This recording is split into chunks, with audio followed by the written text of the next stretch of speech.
my second mission trip as a youth pastor. I took about 30 students down to Tecate, Mexico.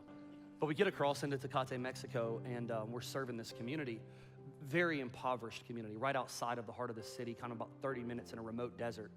Everything was barren. And we met this family. The reason we came and we paid all this money to come was because we were trying to provide the resources needed for this family.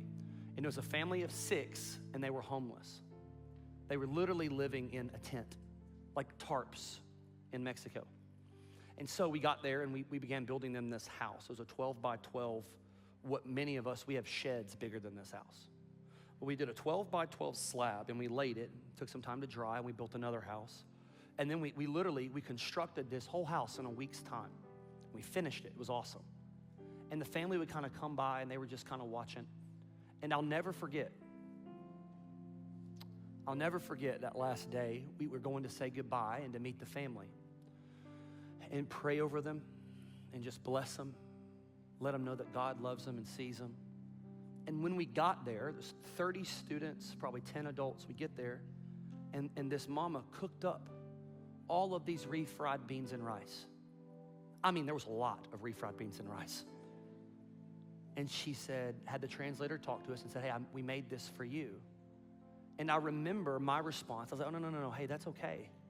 We came to bless you. We don't need this from you. And she put her finger up at me like this. And she whispers over to him. And the translator said, you will not rob this woman of her sacrifice, because this is her worship. Eat the rice and beans.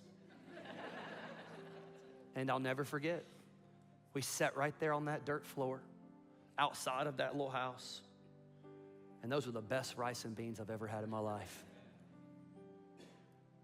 Why? Because she was like, this is my sacrifice. This is what I can give.